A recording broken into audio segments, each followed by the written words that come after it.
50 seconds.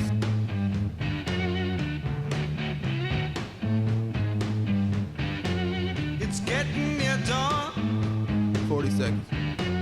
When lights close the tired eyes, I'll soon be with you, my love. 30 seconds. Give you my dawn surprise. I'll be with you, darling, soon. I'll be with you when 20 seconds. start falling.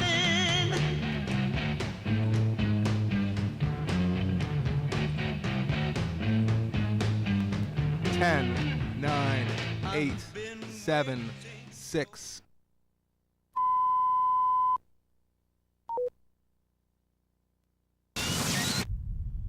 LoveLine is meant for an adult audience. LoveLine may contain sexually oriented content. Listener discretion is advised. Adam Carolla and Dr. Drew. LoveLine, coast to coast. Yep, it is Loveline. I'm Adam Carolla. He is Dr. Drew. Phone number 1-800-LOVE-191. Fax number 310-854-4455. Dr. Drew is a board-certified physician and addiction medicine specialist. Frank and Steph are both here from the Deftones. The White Pony's the name of the latest CD I have in my hand. We have not... I've tried to figure out one of my greatest pastimes on this show is trying to figure out when guests were in last. And we've decided it's been well over a year since the Deftones were in here. But as producer Ann said, they're blowing up. So, and that's a good thing. I was here almost 3 years ago, but Chino was here last year by himself. Right. Okay. It's all coming back to me. The Deftones are, I hear, winding up their current tour and then going to head off to Europe. And I imagine you've been to Europe before. Oh, yes. Mm-hmm.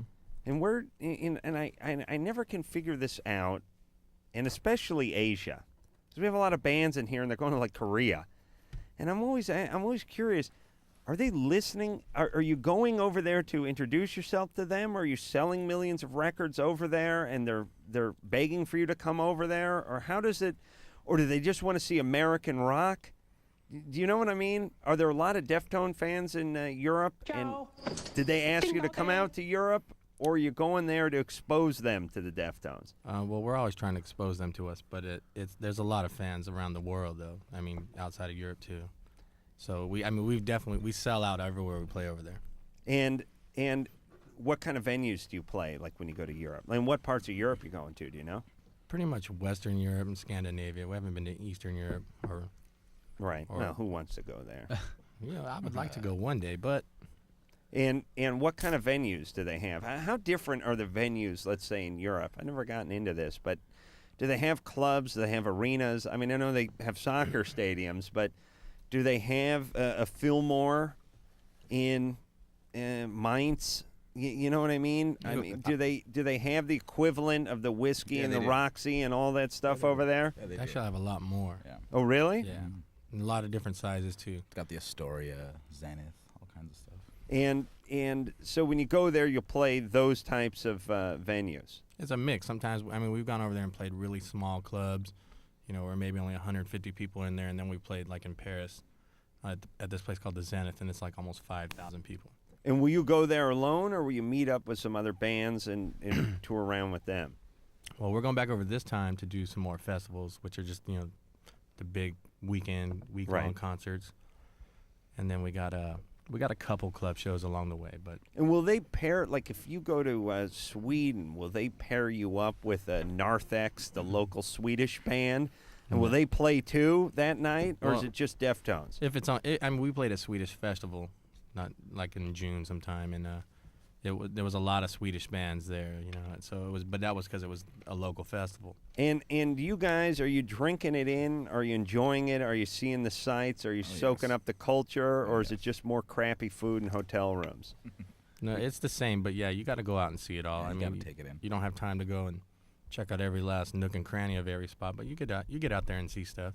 All right. Well, we're going to hear something from the Deftones in just a few minutes. White Pony, again, is the name of the CD. By the way, tomorrow night at the Palladium in Hollywood, the How long do you think that place has been around? Palladium? Yeah. And 40 what years. was it before the Deftones were playing there? You know what I mean? Wasn't it Glenn originally Miller the played. musical theater or something? Something like that. All right. So Palladium tomorrow night, and then you got to get on a plane and go to Europe. And we'll hear something from them in just a minute. First, we'll speak to Michelle, who's 24. Michelle? Yeah. What's up? I've been married before, and my boyfriend's been married before, and I'm not exactly inexperienced in the sex field. But last night, for the first time in my life, while him and I were having sex, I suddenly had to go to the bathroom, and it wasn't like I had to go to the bathroom like you would normally. It was like it felt really good, and I wasn't controlling myself. So I had asked him to stop, and he didn't actually stop. He just slowed down and said if I really wanted him to, he would. And I changed my mind because it felt good, and then I couldn't control it anymore. So I went to the bathroom on him, and he says it's very flattering and a compliment, and I think that that's a bad thing. But the number 2 was a little hard to get out of his hair. No. No, just number 1? No, I just urinated on him. All right. Yeah, that's a compliment. The number 2 means that's considered a bad thing. Yeah, that's a diss. Hey, well, to some. So you peed while he was in you? Yeah. Well, in and out. I mean. Right. And where did the urine come out, or you just fill up like a horse trough? How does that work? I'm not sure how the pretty vagina sure goes. it came out. I mean, it felt like I was going to the bathroom. Urine will come out. Yeah, I see. Yeah. All right. And he didn't have a problem with that. No, he thought it was a big compliment. I felt that. I felt like, oh my God, I went to the bathroom on No, somebody. think of the triumph. He produced something. That's right. He squeezed something out of you. Now the bed's wrecked, though. Right. Is that a All right. normal? No, that's fine. Well, It's a listen, common you thing. do anything you want. You want to do it again? Well, I don't know if that's supposed to happen because, I mean, God, I'm 24. I mean, I've had lots of sex partners, but, I mean, he's the only one that, Ever drained you? yeah, actually, he's, out of all my sex partners, he's only 2 have ever been able to ever make me come, and like that is something unbelievable to me, so I'm wondering if that's not right because... No, it's No, right. It's you're fine. It's fine. It felt good. It's right. It's called female orgasmic incontinence, and it's pretty common. So you peed while you're having your orgasm. I was coming, and then all of a sudden I felt that, and I think my mind kicked in, and it kind of... Right. Women are amazing because no way a guy can pee while he's having an orgasm. Or stop the orgasm. Her mind kicked in and she stopped. She stopped the orgasm or stopped the pee? Hold on. Women can't. You didn't stop the orgasm, did you? Well, I guess I slowed it down because if my mind kicks in, that's it. I'm done. You're done with the orgasm? If I start worrying about if he's having fun, if I'm doing something wrong, I can pretty much shut my body off. I mean... Man can't do that. Man would explode. I remember I was in high school. I was whacking off.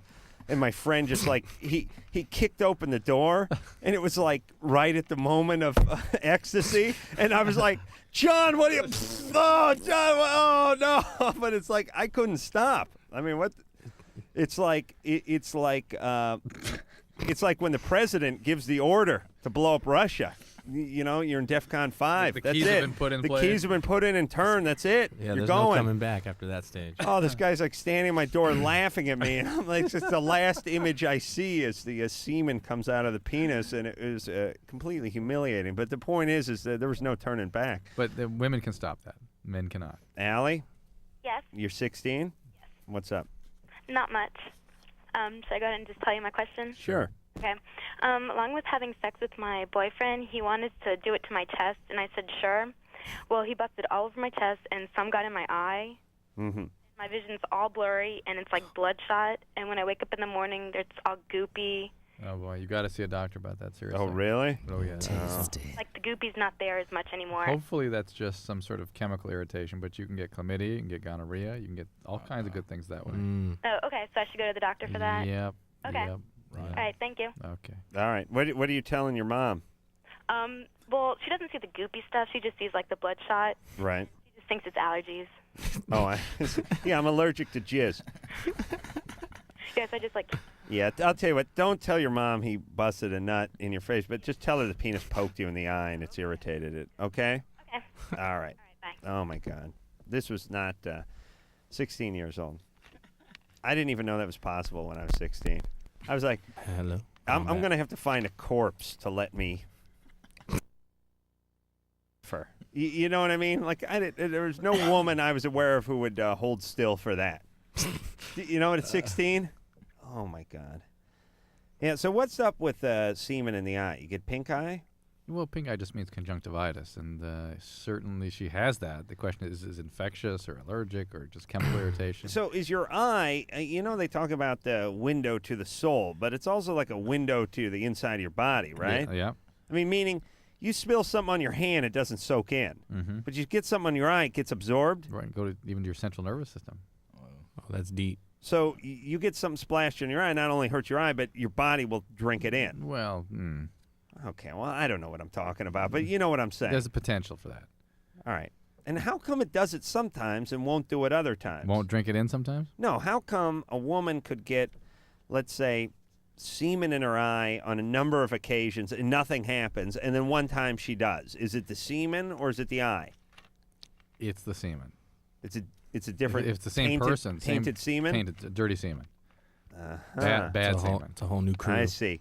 Yeah, that's why I always turn my semen stock over. I never let it spoil in my scrotum. Yeah, you Always keep it moving. Yeah, keep that stuff Keep going. that stock rotated. That's what I say. Mandy, Yeah. you're 17. I have these paper cuts on my vagina, like inside, like around my hole, basically, and I was wondering what it could be, because it itches too. Are you sexually active? Yeah. That's a good description of herpes. It is. Mm-hmm. The herp dog.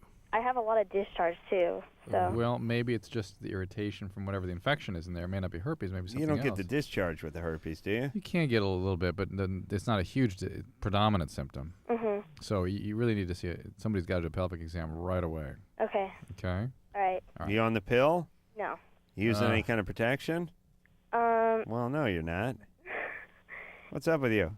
What? What's your plan? What's my plan? Yeah, What do you mean my plan? When you get pregnant. to take over the world. Yeah, it was just one time that we didn't use a condom, so. That's all it takes. That's right. All right, so get tested, and you might as well get a pregnancy test while you're in there. You never know. Sure. Okay. All right, and get on the pill if you got a boyfriend. No. Well, who is this guy? It was this guy, we're friends, and we kind of it happened. That's the other thing that's Wait a going minute, you on. said just one time. Wait a minute, though. When I was in high school, I was constantly trying to have sex with my female friends, and they were like, "No way, we're just friends. It'll ruin our friendship." I was like, "You kidding? Ruin? I'll love you more. I'll buy the next meal." But now it's doesn't it seem like everyone's having sex with their friends? Yep. Like guys are going, "Listen, we're just friends. We're not boyfriend and girlfriend, but how about a BJ?" And the chicks are like, "Okay, but just as friends, right? Just And this the one guys, time. Yeah, just fine." How does that all come Yeah, about? how did that come about? And no way was that stuff going on back when I was in high school. Tiffany, Yeah, you're 18. I am. You're on with Frank and Steph from the Deftones. Hi. What's up with you? What's going on? Okay. My aunt, she has slept with every boyfriend I've ever had. And, so this boyfriend that I had, I've had him, for 5 years. And, she slept with him. And I found out, and, so they wanted me to join. So I did. With your aunt, huh? Yeah. How old is she? She's 34. Ooh, that's the Taboo 2 theme. Huh? One of my favorite porn movies ever.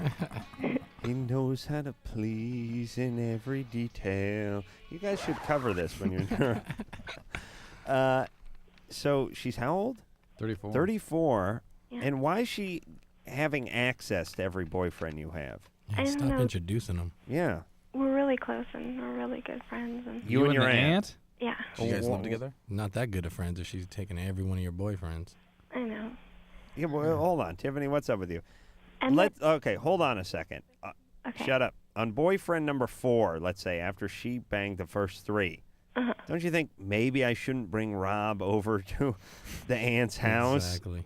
No, I know. Doesn't cross your mind at any point? Well, they're good friends. She doesn't. What I see understand is she's had a boyfriend for this has been 4 or 5 years, meaning that the previous boyfriends that the aunt slept with were when she was 13. When I was Well, how long have you had this boyfriend? 5 years. 5 years, and you're 18 now. Yeah, but I've had other ones in between. Along the way. Along with Along the way. on the Yeah. side. Okay. And your aunt has slept with them. Every single one, yeah. And these guys were like 15, 16 years old sometimes, or what? Yeah. Really? Yeah. Some wild stuff going there. Nice. And you two don't live together? No. Okay. I'm there at her house for a lot of time. And this is whose sister is this? Whose sister? No, What? Mom? your mom's sister. Yeah. Okay. And Why are you making that push for, Drew? Well, his sister she came up with. Oh, she said her mom's. All right. So anyway, now she's sleeping with this guy and then wants you to join in. Yeah. No, And I did. You already did? How'd that go? More to it. Oh, I know. I remember when I blew my uncle in high school. It was one of the worst days of my life. There's a lot to that story. No, I just blew him. That's about it. My uncle found out. As a friend. Your uncle found out. That's her husband. Yeah. And he did too. He what? He joined in too. No, he didn't. Oh, that's some other stuff. No. I swear. And my best friend. And we have a dog. I told my named best Pokey. And the goldfish was on my nipple. You told your best friend. friend of and mine. hold on, let me guess. Your best friend joined in, Yeah. and then She wanted to, so I said, okay, sure, Okay. we can try it. a Jehovah's Witness came to the door. No. No. How many people together? So are you telling me everyone was doing this at once? Yeah, and my cousin too. Oh, come on. I'm Your cousin. Wait, your that's cousin is her that's son or opposite, yeah. daughter? Oh no, that's my on my dad's side. Okay, hold on a second. Let me get a tally here. I'm not buying it. All right, we got It's too much. We got Tiffany. And by the way, this is why you shouldn't name your girl Tiffany. This is the kind of S that becomes their life. You got Tiffany, you got Tiffany's aunt, you got Tiffany's uncle, you got Cousin. Tiffany's cousin, Friend. you got Tiffany's friend, and Tiffany's boyfriend. Their cousin? Or cousin, sorry. So now we're at 6 people. Okay. The only way it fits is if everybody's heroin addict. Okay, hold on. Tiffany? Now, how did they all know what day this was going to go down, and how come I wasn't alerted? Well, no, I mean it was all separated, but then eventually we all ended up together. In the same room on the same day? Yeah. How At the many? same How many? time. How many people? Like 6 or whatever. How did that happen? How? Well, okay, first it started out me and my boyfriend and my aunt, and then so on and so on, and then eventually And she told her friend and her friend? That's right. no, and then yeah. All right. And was it potluck, or did you make a ambrosia salad? Did everyone bring soda? How did it work? Whose house was it at? My aunt's house. I see. Yeah. Oh, imagine the condition of that carpet, that bad rust-colored shag when they were done. So, Tiffany, this is true. How long ago did this happen? How long ago? Well, it keeps going on. But It's still going on? When's your next meeting? well, I don't know. But it started about 6 months ago. All 6 people for 6 months now. And if it still goes on, don't you need a time to meet? Didn't you set a date? Well, we usually go over to my aunt's house and we all call each other, and then. Hold on a second. I'm not buying this. But on the other hand, okay, there's 2 things that make me want to buy it. One, girls don't goof that much. Like, they don't call up shows and goof on people. They lie, but only in relationships and about how many people they've slept with and stuff like that. But they don't really call up stations and lie and goof. And number 2, so that makes me sort of believe it. And she has that really effed up little girl voice that smacks of victim and abuse and rape and all that. And I sort of buy it based on those 2 things. On the other hand, here's another theory. I think when we do get a girl who calls in and goofs on this show, it's because a guy has put her up to it. Oh, yeah. Because a guy knows when a teenage guy calls, we You're think gonna he's get caught. goofing on us. Yeah. But if he gets his girlfriend to call and starts sort of feeding her answers and tell her to give that teenager a little girl voice, we're going to buy into it. So maybe it's that. Yeah, I think that's where you're at. But I really want to believe. Well, the On reason the other hand, she's a little sketchy on some of the Vague. details. Ooh, vague. Vague or just vague? Vague. Vague. Oh, not just vague. Vague. All right. And does she have a question? That's the other thing. Tiffany? No, I know you guys don't believe me, but it's serious. And my friend didn't believe me either until I brought her over one night. Is She it joined in. I see. Is it serious that you want to keep going, or is it serious that you want to stop? It's just that everyone that finds out Joins in. coming in. Yeah, let me explain where this is going to be in 6 months. 400 guys, you and your aunt, blowing all of them. That's how these things work when the word gets out. So, Tiffany. Yeah. Is everyone having sex with everyone? Yeah.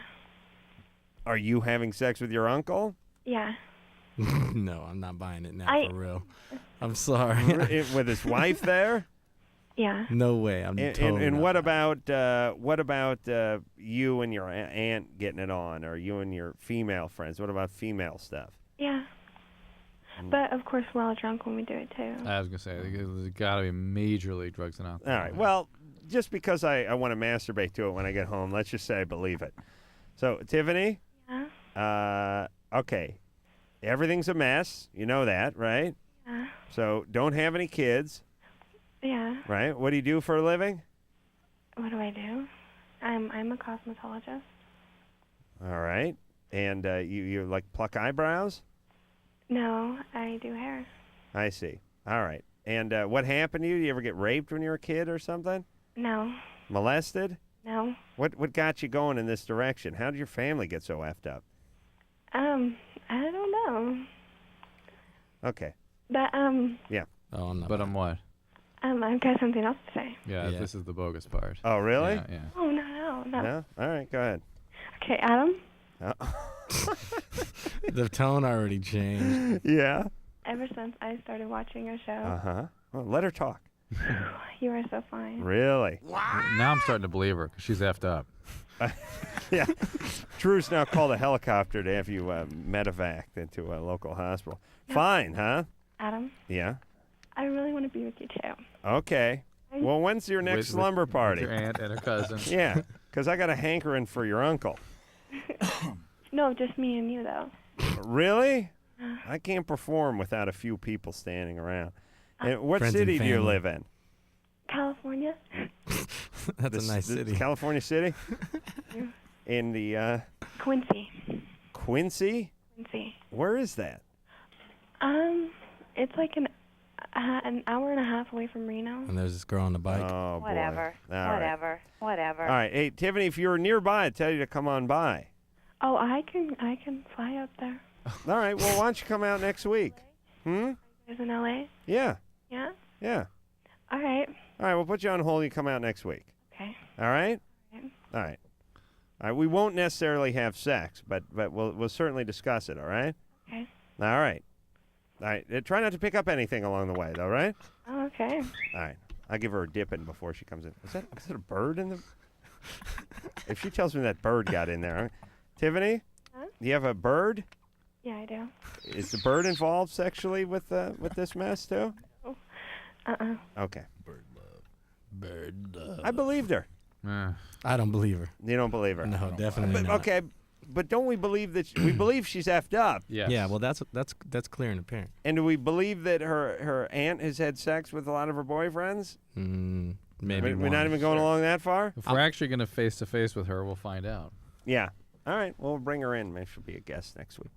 The Deftones are here. We're going to take ourselves a little break. When we come back, we'll speak to Wendell, who's 15. Feels like he has to masturbate after he gives girlfriend oral sex. He wants to know why.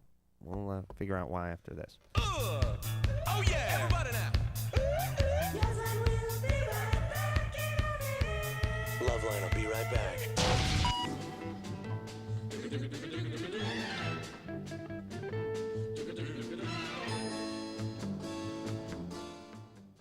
Geico Auto Insurance customers are frugal people. They value $1, and they save a lot of them by switching. To prove my point, I'm joined by a real live customer, Erica Willis. Erica, will you give me $10,000? No. There. Proof that Geico customers do not like to part with any more money than they have to. Call 1-800-947-AUTO. You could keep 15% or more of your money. 1-800-947-AUTO. Geico Direct, the sensible alternative. Oh, come on, have a drink. No thanks. Just one little drink. I don't want to. Chicken, everyone else is. I said no. What a nerd. One little drink won't kill you. You've heard it all before. Be cool. Join the crowd. Have a drink, even though you're not 21. Let's go. She's no fun. Make the right choice. Don't give in. Underage drinking is dumb and dangerous. Look out! A public service message from the National Association of Broadcasters and this station. This is gonna sound corny, but I just wanted to tell the world about my girlfriend Lisa. I love sitting there, listening to her talk on the phone with her girlfriends. I mean, she can go on for hours to anybody, about anything. And it's not just about everyday things. It's about deeper stuff too, like hair and hair products. And little by little, the phone becomes like a permanent part of her head. I get goosebumps just thinking about that. And then there's the way she sort of unhinges her jaws. She scarfs down a quart of double fudge chunk ice cream. She's a keeper. You know, I used to waste my time going inline skating and playing basketball with my buddies. What was I thinking? Girls, rest assured, you will never in your life meet a guy like this. I have this fantasy. There we are, 50 years from now. She's in a moo-moo, doing her nails, watching soap operas all day. Ooh. Get some exercise. Get up. Get out. A public service message brought to you by the Ad Council and the President's Council on Physical Fitness and Sports. Somewhere in our community is a mother whose drug abuse once left her unable to care for her kids. There's a father, too, whose alcohol use drove his wife and children away. There's a boyfriend whose drug use frightened his girlfriend into giving him an ultimatum: get help or I'm gone. Help is available. It's in the form of treatment programs for drug abuse and alcohol problems, and the good news is that these programs are making a big difference in people's lives. With proper treatment, mothers and fathers, sweethearts and coworkers, friends and neighbors are overcoming drug and alcohol problems and reclaiming their lives. Isn't it great that treatment works? To find out about drug and alcohol treatment programs that can help, call 1-800-662-HELP. That's 1-800-662-HELP. There is help, and it works. A public service of this station and the Center for Substance Abuse Treatment. Dad, I don't think our campfire's totally out. Are you kidding me? I know when a campfire's out. Did you drown the fire with water and stir it with a stick? No, it's out. We don't have to. Who said that? Frank, it's a talking moose with sunglasses. And a bunch of singing and dancing forest animals. We know we can count on you to do what Smokey says. And when your folks desire to build a fire, clear brush and branches away, and keep water nearby like you oughta. Okay, I poured water on the fire. I stirred it with a stick. Everybody walked slowly toward the RV. Dad, these are just Smokey's friends. Only you can prevent forest fires. Frank, it's Smokey. Nice hat, Smokey. Want the rest of my peanut butter sandwich? Dad!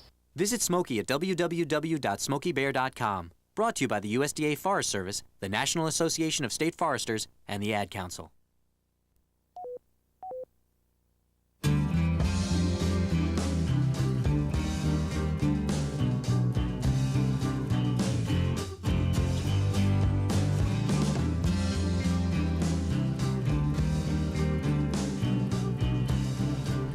It's LoveLine. I'm Adam Carolla. He is Dr. Drew over there. Frank and Steph are both here from the Deftones. I think we'll take one more call and then we'll hear something off the White Pony CD, which is the new Deftones CD. All right, we'll get to Wendell or Wendell? Wendell. Wendell. Yes. Yeah, you're 15. What's up? Nothing much. I don't know why, but real quick, can I say something to the Deftones real fast? Yeah. I wanted to tell y'all that me and my girlfriend, man, we love y'all to death. We think y'all are the coolest band in the world. Thank you. Cool. But, all right, well, anyway, after having oral sex with my girlfriend, Kristen, I don't know why. Like, when I get home, I just have, like, the need to masturbate, and I don't know why. Do you have an orgasm with Kristen? Yes. You do? Yes.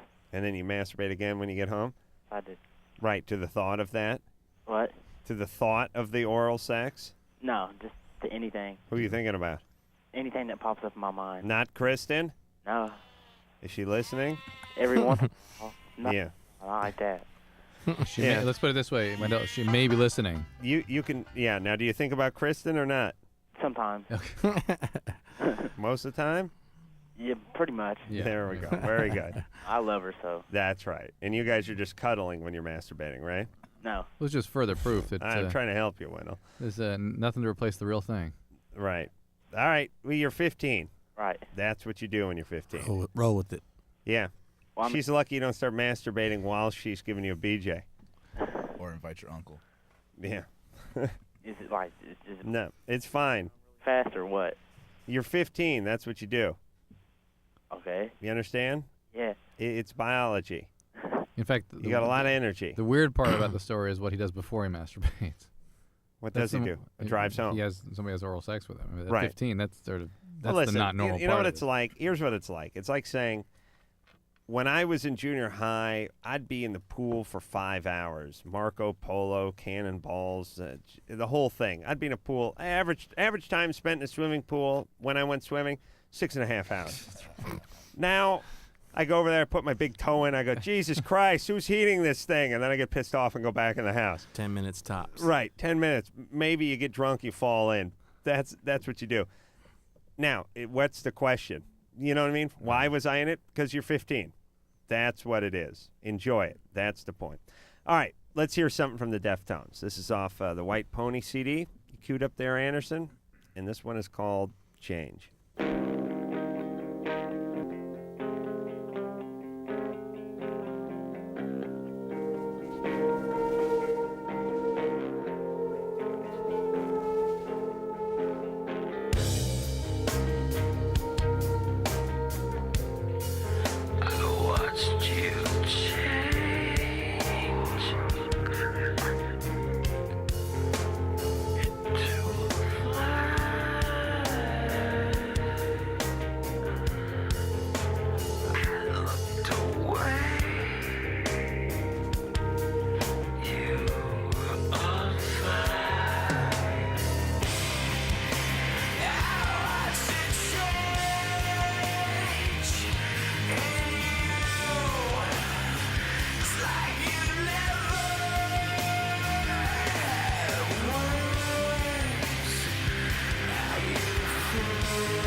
That is Change from White Pony.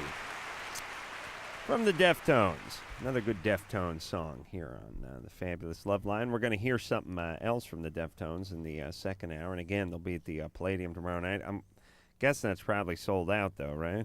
Yeah. 20 minutes, it's sold out. Oh, really? Mm-hmm. Nice. That's kind of nice when they start getting... I mean, I'm sure there was a time in your career where selling out in general, even if you put the tickets on sale 3 years before the gig, was still pretty good, right? I mean, sold out is sold out. Oh, I still get excited when it's about to sell out, even if it's been on sale for a long time still. But now, you know you've arrived when you start getting into the minutes and how long it's taken to sell out. You know what I'm talking about, Drew? Yep. Is that a newer... It's a kind of a newer thing, too, isn't it? That things sell out so much? Well, that they give the minute thing at right. the end of the... How fast it's sold out. Maybe there's no way to tabulate that before. I don't know how it goes. I say it completely jokingly, but yeah, I mean, it's still cool. Yeah. Oh no, it's totally cool. But I mean, it's just one of those things. It's like, okay, okay, you sold it out in 20 minutes. You're cool now. Yeah, I know. I know it sounds like you're just trying to be cool, but it is because you're cool. Yeah, I gotta understand. I'll say it. David. Hello. You're 18. Yep. What's up? Oh, just sitting here in a hotel. I just got kicked out of my dad's house. Really? Yep. And you got kicked out of your house. You moved to a hotel. Oh, I'm staying at a hotel tonight. After tonight, I'm on the streets. Who's paying for the hotel? I found a church group that did it for me. Wow. Nice. And why'd you get kicked out of the house? Because they found some pictures of me and my sister together. Ooh. Doing my stepsister. So. Oh, well. And why did you keep pictures? Well, they were in a safe. I didn't think anybody would find them. Crack the safe. Who are you, James Bond? You got a safe in your parents' house? Yeah, of course. I've always had a safe. I don't want... Oh, sorry. Sorry. All right, so you got a personal safe. Yeah, you just go down to Target and spend like $20 on one, All right, and how did they crack your safe? I don't know. Beats me, but they got in it. Oh, hold on a second. I got to tell you, if I had an 18-year-old son, especially one with a poor attitude like David, dynamite, and he had a safe, I'd be in with like plastic explosives the first day. Yeah, absolutely. I have a guy down there with a acetylene cutting rig, and we'd just be cutting right into the side of that thing. I would assume pictures, drugs. I mean, what's he got? Jewelry in there? Come on. Right. If my kid has a safe, I'm busting into that safe immediately. Oh, that's true. I mean, no way is you're begging to have that thing busted into. Kid's got a safe in his room.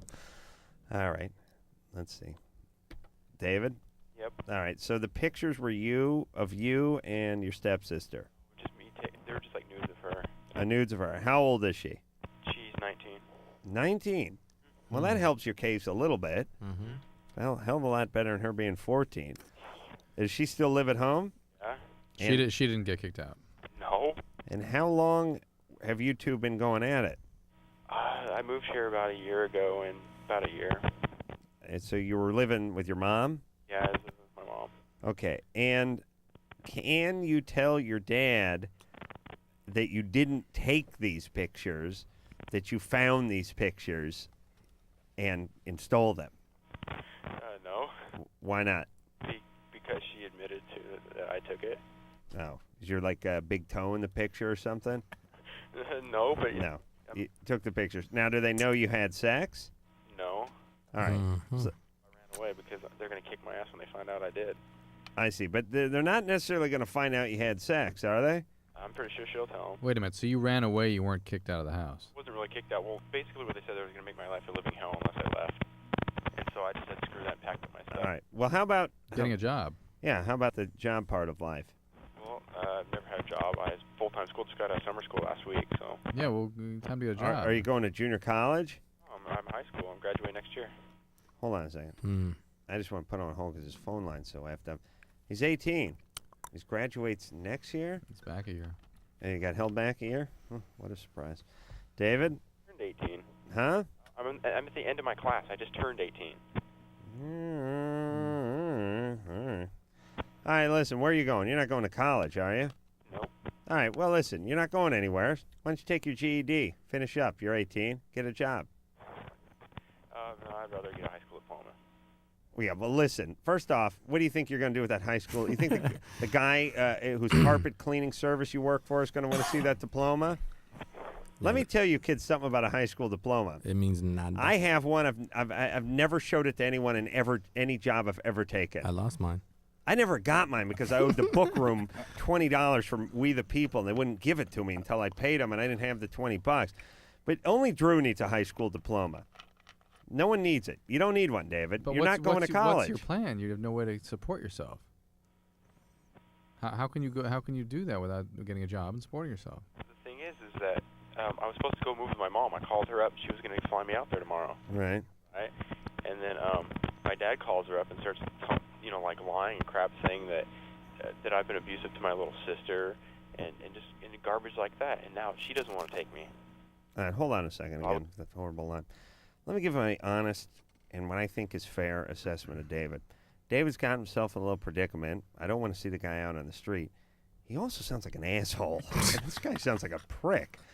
I rarely meet. This is an 18-year-old guy. He's a prick. He's got a chip on his shoulder. He's got a lot of attitude. He's not doing anything, but he's real righteous about it. He doesn't want to get a job. He sort of accuses everyone around him of coming down on him. He's a real victim, except for he's the one who's out screwing everything up. You know what I mean? He's got what I hate in a guy, especially, which is the world is against me, except for I'm a prick and I start everything, but everyone has it in for me. All right, let's get back to David. Hey, Dave. It's not like that, man. I mean, yeah. Aren't you kind of a jerk, though? No, actually, people. I always get that. Oh, you're such a nice guy. Really? He is a world-class dick. Well, Drew doesn't like you. All right. Well, listen. You didn't get kicked out of your house, so you're going to have to go home.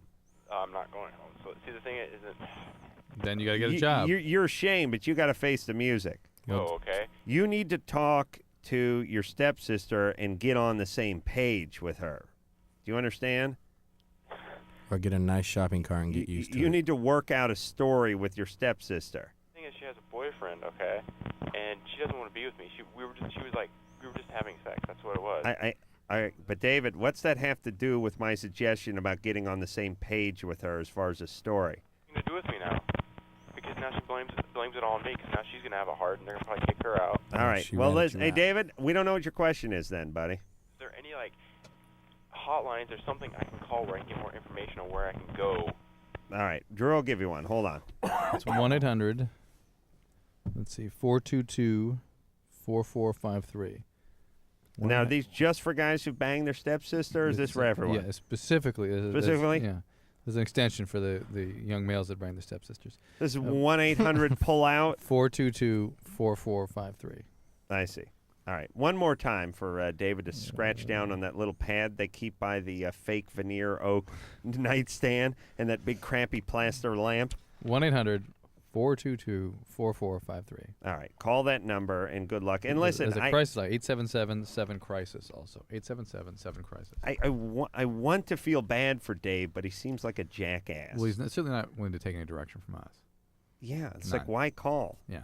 Like, listen, you got to talk to your stepsister, get on the same page, work out. Say, she don't want to talk to it. It's shut up then. Just shut up. Listen, everybody. Here's the thing.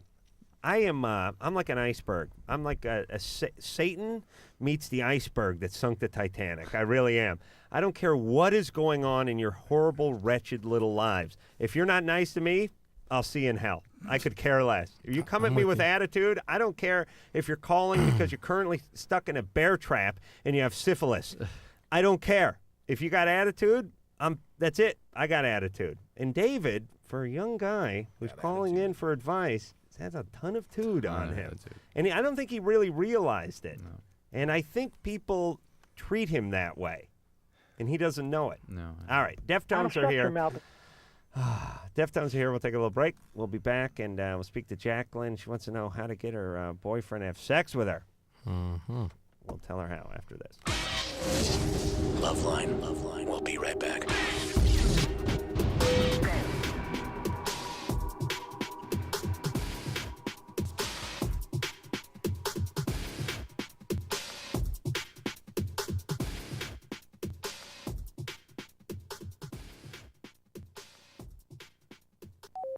How was school today, Rebecca? We learned what the Earth was like a long time ago, way back in the 1990s. Oh. Grandpa, did you ever taste water? Oh, my, no. By the time I was a boy, water, if you could find it, was pretty much unfit to drink. But I hear tell, long ago, children used to make lemonade with actual tap water and drink it on hot sunny days. Really? Yeah, and sometimes they'd fill balloons with water and toss them at each other and laugh, or run through the sprinkler singing and carrying on. And then after a day of playing, their folks would put them in a tub, fill it with water and bubbles, and scrub them till they were squeaky clean. Wow. Why didn't people try to save the water? Well, I guess they didn't think one person could make a difference. Thousands of Americans make a difference every day. For example, over 900 million tons of untreated sewage is no longer discharged into our nation's waters. A message from ECHO, the Earth Communications Office. Okay, class, this part of the museum is known as the Hall of Trees. What's a tree? Large plants that once covered much of the Earth. This is a full-scale model of a maple tree. What are those green things? Those were called leaves. They took in sunlight, nourished the tree, expelled oxygen, creating air for people to breathe. People didn't breathe out of air tanks? No, then air was everywhere. The sky was blue, even the ocean was blue. The ocean was blue? And filled with fish. What's a fish? When you protect the Earth, you protect your health and that of your children. We're making progress. There has been a significant improvement. 20 years ago, air pollution in Los Angeles exceeded health standards on 4 out of every 5 days. But we still have a long way to go. Here's the Hall of Weather. Press that button and you'll hear a rainfall. Why'd they need rain? Without rain, a flower couldn't grow. What's a flower? One person can make a difference.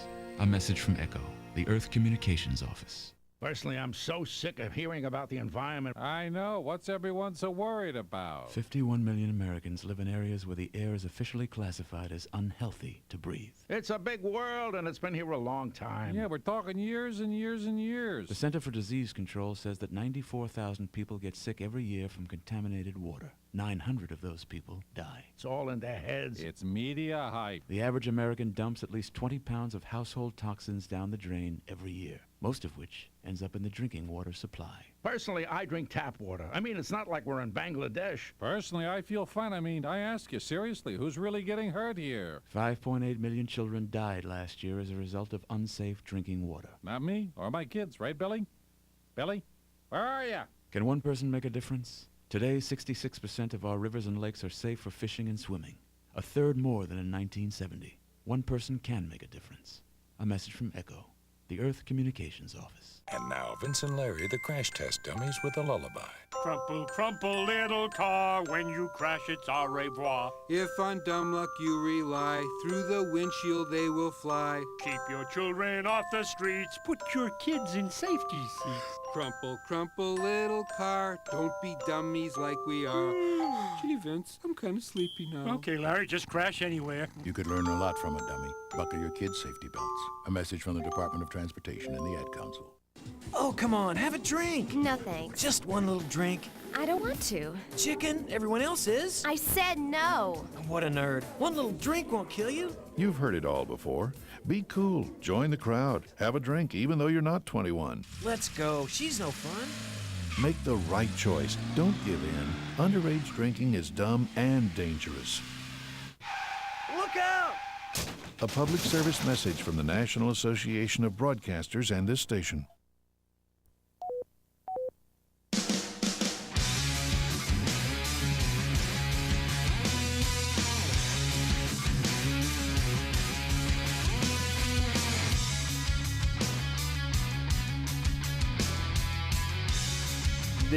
It is LoveLine. I'm Adam Carolla. That is Dr. Drew. Frank and Steph are both here from the Deftones. White Pony's the name of the CD. Frank and Steph should be rolling in just 1 second. Drew, you know, something I was talking about and thinking about with those Teen Choice Awards. Yeah. It struck me. Drew and I were at the Teen Choice Awards Sunday night, which it turns out is pretty big to do. I have like Jim Carrey was there, and Backstreet Boys or Britney Spears, all those. Loser. All those people were there, and most of the people were just sort of hanging out in the green room, right, getting some free shoes, eating some free food, and all that kind of stuff. But there's a few celebrities that with their publicist or record promoter, whoever, I saw storm past 3 or 4 times. Right. And I thought to myself, I think certain celebrities show up at certain functions, they get with their publicist, and they walk real fast past like a whole room of people in the green room. And then I think they just stand out in the parking lot and they look at their watch and they go, all right, it's been 18 minutes. Let's go back. And I go, all right. Another pass. And then make another pass. And it's just like, whoa, there goes Jim Carrey. Oh, where's he going? And I don't know where he's going because I'm there too and there's nothing. There's the stage and then there's the green room. There's no place to go. But I saw Jim Carrey go past in a hurry with a little entourage like 6 times. And I was just standing around eating an egg roll, trying to scam some free Nikes and complaining about why I was here 2 hours early. And I was sitting there talking to Tyra Banks and Carmen Electra and John Voight. And there was a bunch of other like celebrities that were back there, and they didn't seem to be in any hurry to go anywhere. But then I saw, was it Jennifer Simpson? Who's that good-looking blonde chick? Her and Jim Carrey were like, whew, they'd pass by, and I'd look at my watch. Okay, they'll be 15, 10, 9, 8, 7. Here they come. Whew, pass by again. And I realized everyone would, and it worked, though, because everyone would go. That's what I'm saying. Like, Tyra Banks, Carmen Electra. Hey, that was Jessica Simpson. There goes Jim Carrey. Well, and I'm like going, hey, you're a celebrity too. Wait, look at me. I'm a celebrity. There's John Voight. He's sitting over there eating. Go look at him. Yeah, but he's just sitting there. He's not walking past in a hurry. And I thought, that's my new move now. I could get someone to play my publicist, get some gay guy in like a 3-piece suit or something, or some good-looking chick but a little bit older in her 40s, some clamp-on earrings, and I'll put my head down and put my hands on her shoulders like Tyson entering the ring, and just shuffle and I'll shuffle by, and then we'll just stop, turn around, I'll shuffle by again. I'll just keep shuffling by, and eventually people will go, hey, that was Adam Carolla. And then a little controversy. I'm going to need you to help me out. No, I don't think that was him, man. No, it was definitely him. And then like someone will go, yeah, he said something to me. And, that's not his a good style. I'm going to actually try that You trick need what too. Britney Spears I do it had, too. occasionally. You need that 300-pound guy in front of her. Yeah, You know, that's what I want. Yeah, it's always funny when these celebrities show up with their bodyguards in the green room. She just walked past me like 2 days ago with no bodyguard around her at all, and I was in amazement. I was like, really? Where? Whoa. At our hotel. We were just pulling in. Where's your bodyguard? I don't know. Wasn't by her. He was looking for his bodyguard, I think. I was actually kind of shocked because everybody's like, oh, she's got really super security. And I was like, well, she just walked by me and there was no one there. I was like, I mean, she was with her, a couple of her friends, but there was none of them were bodyguards at all. You know what I think that was? I think that was a trap. She was waiting for you to cop a feel, and then the bodyguard Had I would known drop it was down her, from the ceiling. Had I known it was her, when she walked by me, I would have introduced myself. But I didn't know it was her. I was like, oh, man, look at that. Who's that? It always works when you go, hey, was that Jim Carrey? So that's my new plan. Walk by real fast. And what's with, like I said, the security in the green room? Like Andy Dick is going to attack Jim Carrey or Carmen Electra is going to go bug Jessica Simpson. You know what I mean? Right. You don't need some 300-pound Samoan guy running interference for you when you're just walking on your way to the craft service table, do you? There's always some haters around. All right, let's work. I'm going to work on that, Drew. Jacqueline? Yeah. You're 17? Uh-huh. All right, so what's up? Okay. God. Me and my boyfriend have been together for about 5 months, and lately I've just been feeling sexually deprived. I mean, and he's like a strong believer on waiting till marriage. Call me up. No, I'm just kidding. You're fat. And that's different. That's different than your beliefs? Well, I mean, yeah. Okay. I think if you're in love, then it's okay. Have you been sexually active before? Yes. Okay. Have you never had sex with him?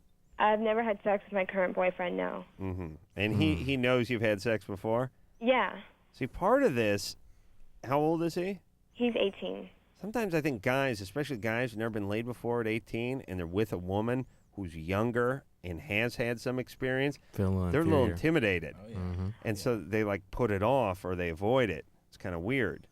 I mean, I'm not saying he's not a religious guy and he doesn't have convictions, but guys have been known to sidestep their convictions in order to get at some poontang on occasion.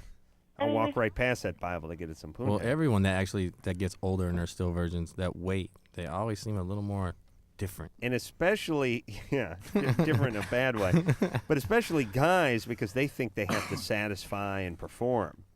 Maybe he's a little freaked out about that. What happened to her? She's on hold at the time. Holy Christ. What the hell's going on with this show, Drew? I don't know. All right. Thank God you're sober. Deftones here. We're going to take a quick break, and we'll get back to Jacqueline and find out what's up with her and the B-boy after this. 1-800-LOVE-191. We'll be right back.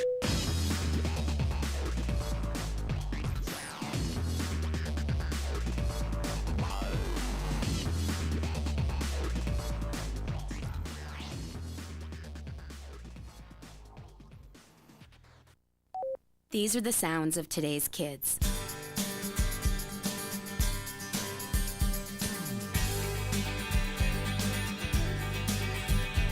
And these are the voices of today's kids. Don't underestimate me. I can work harder in school. Give me a problem that's hard to solve. Give me tougher work. Give me tougher books. When I solve a tough problem, I'm on top of the world. Surprised? Don't be. 74% of kids say school should only pass them to the next grade when they've learned what's expected of them. I'm not afraid to fail. If I make a mistake, I'll do better next time. 75% of kids say they'd study harder if their schools gave them tougher tests. The fact is, almost all kids want to be challenged in school. So listen to the voices of kids today. Challenge me. Challenge me. Challenge me. Do your part. Support higher academic achievement in your state and challenge our schools to challenge our kids. For a free booklet, call 1-800-38-BE-SMART. A message from the Ad Council and the Education Excellence Partnership. Taking all that work home? No, this is my own stuff. I've got a date with a financial planner. You're only 25. Why are you planning for retirement already? Hey, I want to be able to choose when I retire and know that I'll be financially secure when I do. I've heard lots of people call themselves financial planners, but aren't they really trying to get you to invest in their favorite fund? Like they're selling size 20 shoes so everyone gets a hello Bigfoot. Half this stuff is my bank statements, company insurance policies, tax returns. The planner's going to know a lot about me before recommending anything. The rest is background information I've collected on her and 2 other planners. If she passes tonight's round, she gets my papers. Securing your financial future is important. You have a right to expect financial advice that's competent, ethical, and based on your needs. To verify that a planner is certified, call toll-free 888-CFP-MARK. A public service of the Certified Financial Planner Board of Standards. Hey, driving fans! It may have happened to you. You may have heard the roar of the rumble strips, the blast of car and truck horns, and the heart-pounding fear of a near miss. Avoid all the dangerous crash action that comes with falling asleep at the wheel. Experience the amazing power nap. You've never seen power like this before. The Power Nap. Find out what the professional drivers have been doing for years. The Power Nap gives you the energy you need for the road ahead, and it's free. Whether you're driving to the shore with your family, to another city to meet a client, to school across the state, or anywhere there's action. The Power Nap is your ticket to revitalization. Experience the Power Nap at a rest stop near you. Just pull in, find a safe, well-lighted spot to park, turn off the key, and close your eyes. In just 20 to 30 minutes, you'll have the energy you need to drive safely for miles. So don't push it, park it, and feel the power of the Power Nap. A wake-up call to all drivers from the U.S. Department of Transportation and the American Trucking Association. It's nearly 6 a.m. and we're at a rest stop talking to travelers. Excuse me? Yes. Have you ever heard of circadian rhythms? It's like a Latin band, right? Not quite. Do you know what circadian rhythms are? It's when the stars all align and their energy creates... No. How about you, sir? Huh? Circadian rhythms. Exactly. Circadian rhythms tell your body when it should be sleeping as well as when it should be awake. Huh? Circadian rhythms are part of our body's internal controls, a kind of built-in clock that tells us when to wake up and when to go to sleep each day. Imagine the danger that comes when we try to drive when our body thinks we should be sleeping, especially at night, early morning, and for many people, mid-afternoon. You really should try to avoid driving during your body's downtimes. If you have to drive when you'd normally be sleeping and you find yourself getting drowsy, stop for a refreshing 20 to 30-minute nap. Now what would you say when I say circadian rhythms? I'd say, don't push it, park it. Right. A wake-up call from the U.S. Department of Transportation and the American Trucking Associations. Oh, come on, have a drink. No thanks. Just one little drink. I don't want to. Chicken, everyone else is. I said no. What a nerd. One little drink won't kill you. You've heard it all before. Be cool. Join the crowd. Have a drink even though you're not 21. Let's go. She's no fun. Make the right choice. Don't give in. Underage drinking is dumb and dangerous. Look out! A public service message from the National Association of Broadcasters and this station.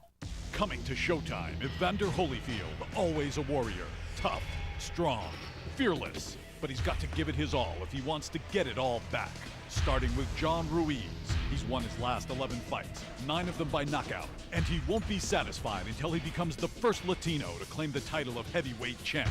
Holyfield versus Ruiz for the WBA Heavyweight Championship. Saturday at 10 p.m. Eastern and Pacific. Only on Showtime. No limits.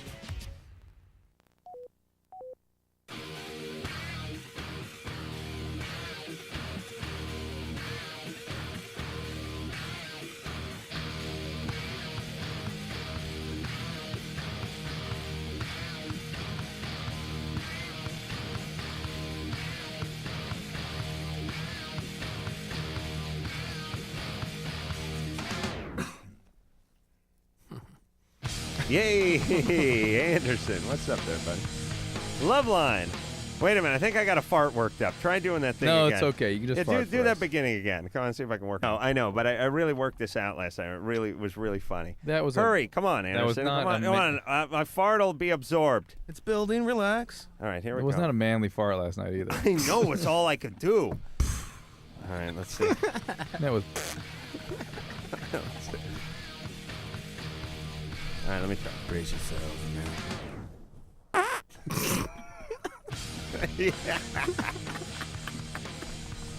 That is the favorite thing I've ever done. I'm dying. You know, I used to love playing that too, and now it just sucks. I'm not gonna play it anymore. It was like a novelty. All right, that was good. What are we doing here? Yeah, Frank and Steph are both here from the Deftones. Oh, my mic smells now. No, there was just a little squeaker, but I squeezed one in. Was that just last night I did that too? Of course.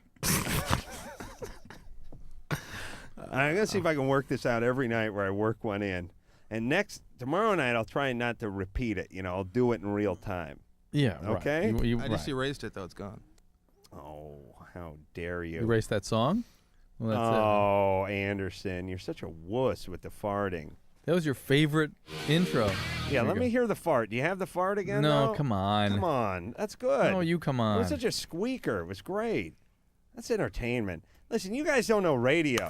This is real radio. This is old school radio. The legends, you know, guys like Wolfman Jack and stuff, they would fart. Speaking of old school, do you want to hear the Pennywise clip? Yeah, the guys from the Deftones wanted to take a little walk down memory lane. Anderson. Here and hear the old first Pennywise appearance. This is 6-7 years ago where Fletcher's vomiting, projectile vomiting on Drew, chasing him around, vomiting on him. You got it? You got it there, Anderson? Nice cue. Okay, go ahead. That's fine. I mean, I was just wondering, like, what's the... No, please don't throw up on me. Oh, my God. Get out of here. Get out of here. LoveLine is over. I'm pretty much currently... Get out of here. Get away from me. Okay, bye. Yes, LoveLine is over. It's not our fault. We have a big, ugly man in our guitar band. Get out of here. And, You're playing a song yes. or something? Keep away from me. Get the hell out. Fletcher. Can I come over? Are we on the air? Please. You guys. Yeah. Come here.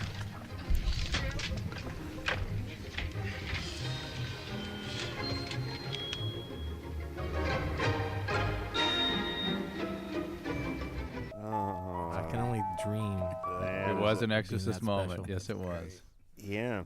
Oh, It was yeah. great, and just when you thought it was over, like, oh! You know that music? It's not like he was on the mic either.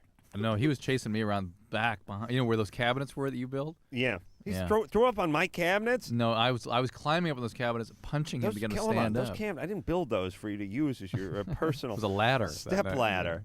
Yeah. His savior. This is What you back don't know at is the K-Rock studio. Then I decided he had to get out, so I pushed him out the door, ran around, and I'm actually the one that turned that music back up. I sat down at the control board, put the music up. That's ridiculous. Oh, with vomit everywhere. Jesus Christ. Never Oh, to my be God. forgotten. Thank God we had him back on the show. Yeah, that was a mistake. Talk about gluttons for punishment. All right, Jacqueline. Yeah. All right. So your religious boyfriend, who's a year older than you and has never had sex, is not wanting to have sex with you either. Surprise, surprise. And how many guys have you been with? Just one. All right. Is he freaked out by that? He says he isn't. He says, like, if we ever got married, then he'd happily have sex with me. That's nice of him. What Does a he guy. want- does he want to get married? Huh? Does he want to get married? I mean, not right now, not at all, because he's just going into college. Well, is this the How right about guy? oral sex? I wish. Is this the right guy for you? Yeah. I mean, I love him a lot. It's just, I mean, he'll finger me and we fool around, but he won't go down on me. That's nice. And that's like, that sucks. She's going off to finishing school. I see. Well, at least he gives you the religious finger, right? Well, it The just pious finger. it may not be just like any other sort of shared values. This may not be the kind of relationship Yeah. you want. I mean, you on one hand, you have to respect his religious Right. piousness and his deep devotion to Jesus Christ, and he He's has to bisexual. he has to respect the fact that you're a slut, and that you like to be with many partners as much as possible. And you shall have to move on at some point in time. Yeah, this is a real problem here because you're 17, Mhm. and you guys aren't getting married for 5 years. And you shouldn't get married just to have sex. That does Right. not make sense. I mean, I wouldn't. I mean, I do care for him. Right. All right. So listen, you're going to have to tell him that you need a little more in the relationship, and hey, you know what? Tell him God told you to tell him to F you. That always works. You know, once in a while when people do that, it's always funny too. It's like people have trouble arguing with the God told me to. Like remember Reggie White? He retired. He's a professional football player, Drew. Yeah. He was all pro for about 20 years. Right. Reggie White, he retires from football, and he takes like a year off, and this year he comes back with a new team. God told and him. everyone does an interview with him. It's like, Reggie, you're 38 years old. You retired. You said you never play in the league again. Why are you back? He's like, God told me. And everyone's like, all right. What are you going to do? 300-pound black dude tells you God told him to do something. It's like, what are you going to do? Start arguing with him? Yeah. So it's you run a dangerous path. It's funny too because it's like I said, there's no follow-up question. So aren't you worried about injury? And what about you saying you're going to walk away from the game and everything? Well, God told me to come back. Okay. All right. Okay. Let's see if there's anyone else to talk to in the locker room. There's no follow-up question that God told me, except for this is the reason I'd get my ass kicked at me to be like, come on. You think God told you to go back and play professional football? You think God's sweating those kind of details? Yeah. Did God tell you to run the 4-4 or the 3-4 stack? Which defense do you think God would do? You think he has a chalkboard? All right, Sandra? Hi. Can I say what's up to the Deftones? Yeah. Stefan, I love you. Oh, hey, baby. Hey, Frank, what's up? What's going on? You got a question for them or for you, or what do you got? Me? Oh, sorry. All right. All right. I had my baby in '98, and I breastfed her for like 3 months, and then I decided to stop. So I stopped, and I waited like 9 months, and then I pierced my nipples, and I knew like they made my nipples like really big. And then after that, it's been like another 9 months after that, and now they're starting to leak. Like for the past few weeks, they've been leaking. Is that infected material? Is or it is air coming out, or what is it? Milk. Milk. You for okay. sure it's milk. Yeah, I know it's milk. Someone told me it's sweet. Are you on? Somebody told. Your dad? No. No, all right. I was playing a hunch. Are you on any medication? No. Have you had any thyroid problems? No. The person who told you the milk was sweet wouldn't be your child's father, would it? Maybe. Yes? Yeah. Really? It's the closest thing to it, Anna. Your kid calls him daddy, right? Yeah, but he's not around. He's not around. No. Surprise, surprise. And what's up? You're 18. Yeah. By the way, you know that's a young mom when after she's done breastfeeding, she goes out and get her nipples pierced. And a tattoo. That's something that probably didn't go on 50 years ago in this country. All right, so you got one kid, and who's raising him? I am. And what do you do for money and all that? My parents support my baby. Oh, that's good. All right, so no more kids though, right? Oh, no. All right. Well, the irritation from the stimulation from the piercing, I suppose, could do this. But the most common reason actually is medication for this. Medication? Or there can be thyroid disorders, pituitary tumors, and even just stimulation generally. So it's something you ought to see the doctor, just have basic blood tests done. Well, is there something that can dry up the milk? It depends if something's causing it or not. You spread kitty litter on your breast. That'll Yeah, suck there it up is. like a There's- transmission There's leak. something called Parladol bromocriptine that can do it sometimes. But again, it depends what's causing it. All right, so you have a new man? Kinda. Oh, well, you're in love. And he's the one who tasted the Oh, milk? no. Oh, who tasted the milk then? The other brother. Yeah, my baby's daddy. Oh, well, he's still in the picture? Off and on. Well, why are you giving him a taste of the milk when he's not in the kid's life? Classy. I don't know. Tell that man. Man, no. it's a good time to be a guy. It really is. Have a couple of kids, hang out, suck a little. Bounce go out. back with your buddies. All right, listen, Anderson, come on. I'm allowed to say that. No, it's the T word you can't say. I don't make the rules. I know, but listen, I can't say.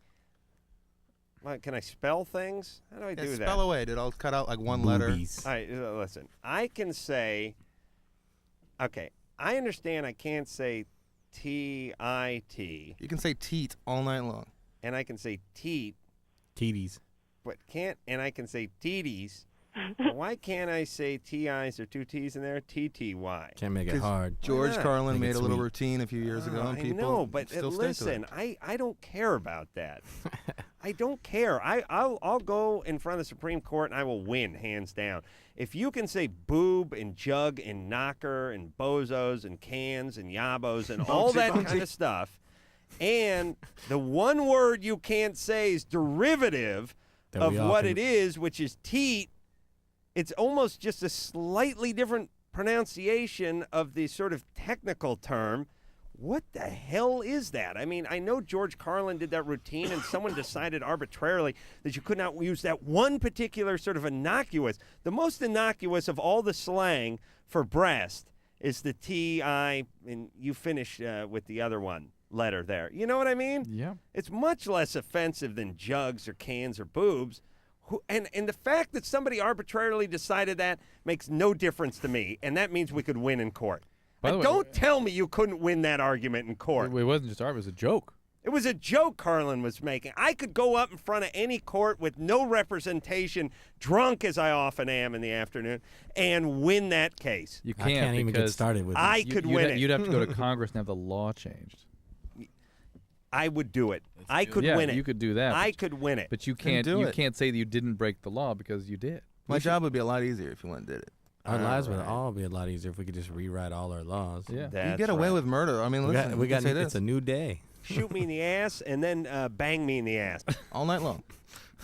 I don't remember saying that. He must have put that sentence together from a compilation of sentences that I used. This is how you spent your weekend. I just got done whacking off to my mom. That's a whole nother program. Natalie? Yes. Yeah. You 17? Yes, I am. All right. What's up with you?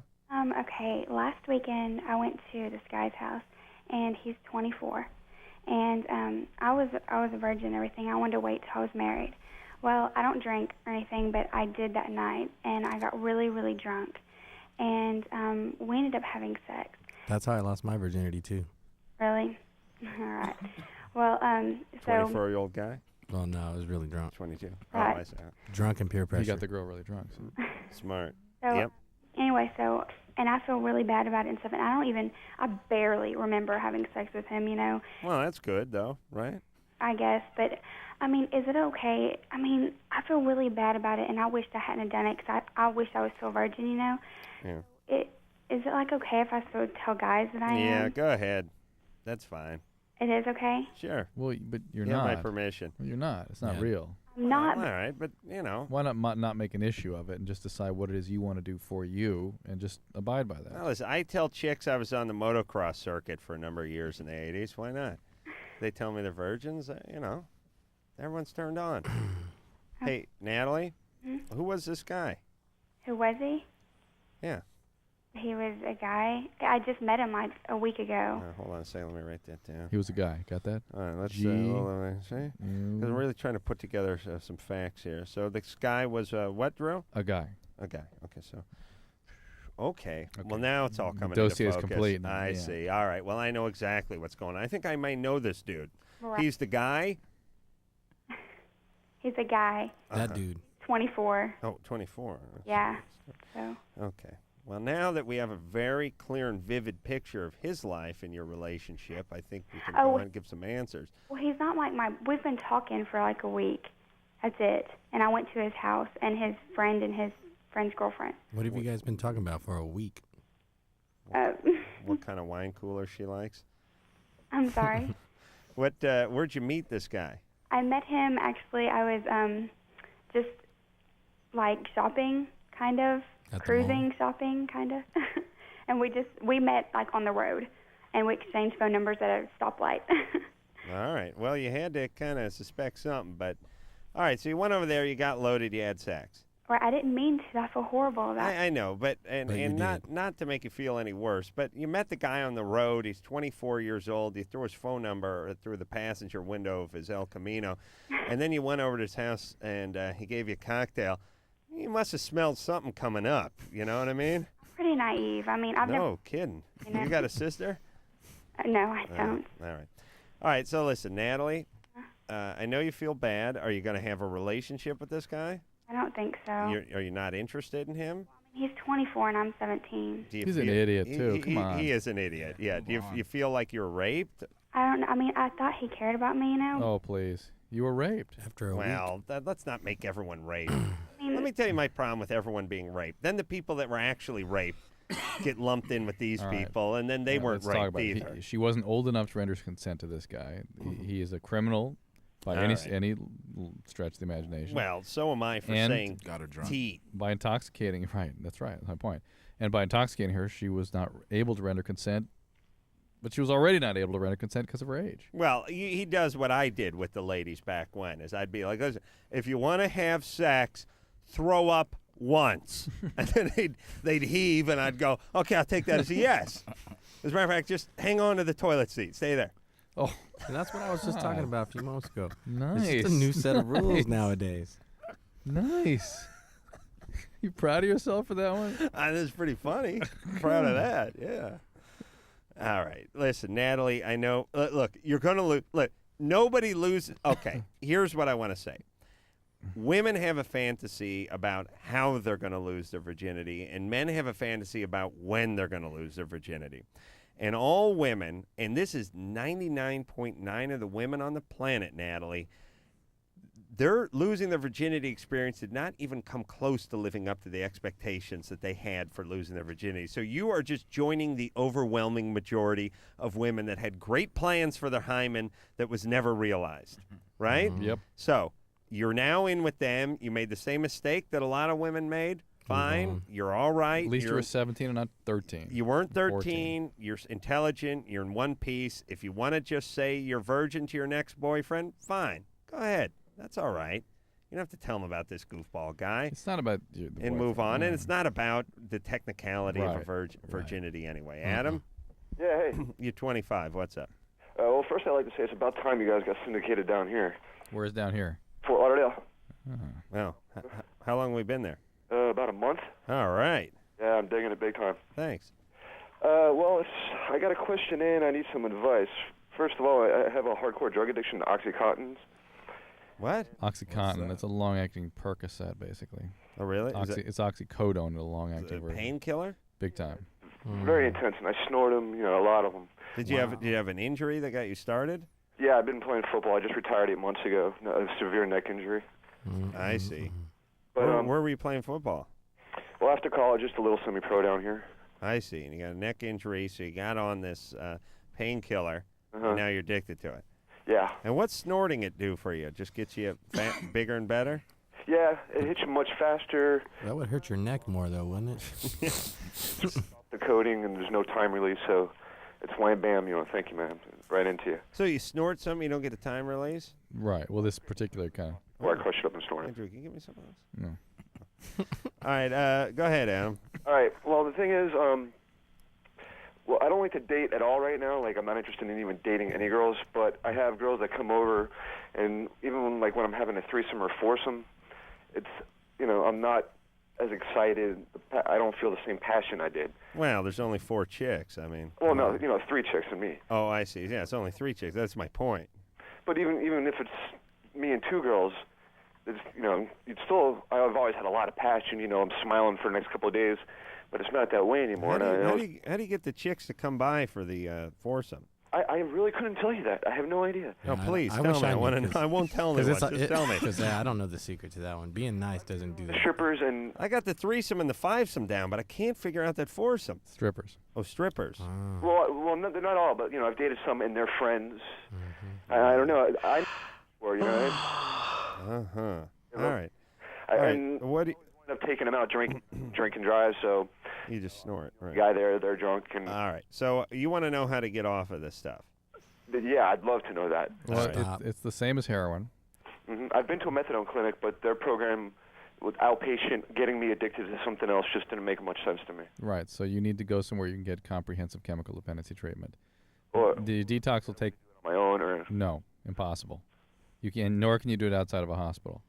I'm at the point now where I will not even attempt to treat this kind of opiate addiction unless somebody's in a hospital. Me neither. And it takes about a week to detox, and it's going to take several months of work to actually engage in the treatment process. How much are you doing a day? 400 milligrams. How is that, It's a Drew? lot. That's a good amount? It's a lot. Yeah, it's a lot. Where do you get it? Comes in 10 milligram tablets. Ooh. Some prescription, but you wouldn't even believe the amount of money I spend on it. It's sickening. How much money? Well, I get like one pill that are 80 milligrams. I pay up to $35 a pill. And you're doing like 5 of those a day? Right. So you're spending like 100. Wait a minute, 3 times 5. You're spending like $150. What is that? I spend about $500 a week, and then I get my prescription, and I'll get a deal here and there. But yeah, on the average, I'd spend at least $500 a week. Well, spend that money getting your treatment because this. Yeah, I've got the money saved up and everything, but I work 4 jobs, and I got a father with Alzheimer's, and I need to be here to take care of him a lot. Hold on. I have 4 jobs. Yeah, 2 full times. Something we say this to ourselves all the time, and it's simple. Your situation is easy if you just do the math. You already know you don't want to do it. Yeah, so all you got to do is add it up and solve it. Well, my last option was obviously put myself in a hospital if I have to take the time off of work and get somebody to take care of my father. That's my. That's not your last option. That's what I'm going to wind up doing. That's your only option. Yeah, you're just gonna run out. It's just gonna get worse before it gets better. Yeah, you're gonna hit some kind of awful bottom here. Something terrible is gonna happen. Opiate addiction is the most severe form of addiction. The consequences from the addictive process are profound, and it's gonna keep progressing, and they're gonna get worse. And maybe then you'll be motivated to go do something. Never even heard of OxyContin. Yeah, if you're lucky, you'll have the motivation. There's MS Contin, OxyContin. MS Contin. That's that black senator from Kentucky. Where's he from? MS Contin? Indiana. Yeah. Since I think it was his name was Marvin Sherwood or something's his middle name. It'd be a good name for MS Contin. Be a good name for like a black quarterback played for Tennessee Volunteers It's or something. basically long-acting opiates is what they are. You're saying MS Contin's hooked on opiates? Oh, wait till the sports papers find out about that. We got to go to break. Anna? Yeah? You're 16? Yeah. You went AOL from your Away Without Leave? Yeah, I AWOL'd from my group home. Right. And I'm on meds. I'm on Zyprexa, and I'm on Zoloft. Hey, we ought to hook you up with Adam. He's on that OxyContin. You guys should start a super race of drug addicts. Yeah. Okay. Not funny, huh? No, it's not. Okay, well, hold on a second then. Okay. All right, we'll get with you, all right? Okay. All right, don't go AWOL from the phone. We'll take a little break. Okay. All right, and you people out there, don't go AWOL from the radio because we're going to be right back with more of the Deftones. Thank you, Dr. Drew and myself after this. LoveLine will be right back, so get your problems ready. Ready.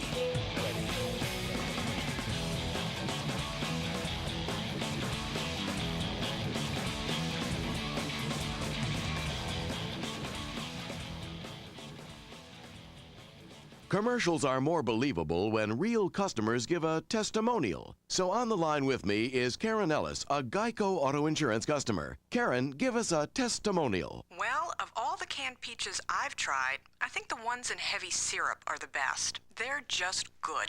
There, a testimonial from a real live Geico customer who could save 15% or more on car insurance. Call 1-800-947-AUTO, 1-800-947-AUTO. Geico Direct, the sensible alternative. Oh, come on, have a drink. No, thanks. Just one little drink. I don't want to. Chicken, everyone else is. I said no. What a nerd. One little drink won't kill you. You've heard it all before. Be cool. Join the crowd. Have a drink even though you're not 21. Let's go. She's no fun. Make the right choice. Don't give in. Underage drinking is dumb and dangerous. Look out! A public service message from the National Association of Broadcasters and this station. This is gonna sound corny, but I just wanted to tell the world about my girlfriend Lisa. I love sitting there, listening to her talk on the phone with her girlfriends. I mean, she can go on for hours to anybody, about anything. And it's not just about everyday things, it's about deeper stuff too, like hair and hair products. And little by little, the phone becomes like a permanent part of her head. I get goosebumps just thinking about that. And then there's the way she sort of unhinges her jaw as she scarfs down a quart of double fudge chunk ice cream. She's a keeper. You know, I used to waste my time going inline skating and playing basketball with my buddies. What was I thinking? Girls, rest assured, you will never in your life meet a guy like this. I have this fantasy. There we are, 50 years from now. She's in a moo-moo, doing her nails, watching soap operas all day. Ooh. Get some exercise. Get up. Get out. A public service message brought to you by the Ad Council and the President's Council on Physical Fitness and Sports. Somewhere in our community is a mother whose drug abuse once left her unable to care for her kids. There's a father, too, whose alcohol use drove his wife and children away. There's a boyfriend whose drug use frightened his girlfriend into giving him an ultimatum: get help or I'm gone. Help is available. It's in the form of treatment programs for drug abuse and alcohol problems, and the good news is that these programs are making a big difference in people's lives. With proper treatment, mothers and fathers, sweethearts and coworkers, friends and neighbors are overcoming drug and alcohol problems and reclaiming their lives. Isn't it great that treatment works? To find out about drug and alcohol treatment programs that can help, call 1-800-662-HELP. That's 1-800-662-HELP. There is help, and it works. A public service of this station and the Center for Substance Abuse Treatment. Dad, I don't think our campfire's totally out. Are you kidding me? I know when a campfire's out. Did you drown the fire with water and stir it with a stick? No, it's out. We don't have to. Who said that? Frank, it's a talking moose with sunglasses. And a bunch of singing and dancing forest animals. We know we can count on you to do what Smokey says. And when your folks desire to build a fire, clear brush and branches away, and keep water nearby like you oughta. Okay, I poured water on the fire. I stirred it with a stick. Everybody walked slowly toward the RV. Dad, these are just Smokey's friends. Only you can prevent forest fires. Frank, it's Smokey. Nice hat, Smokey. Want the rest of my peanut butter sandwich? Dad! Visit Smokey at www.smokeybear.com. Brought to you by the USDA Forest Service, the National Association of State Foresters, and the Ad Council.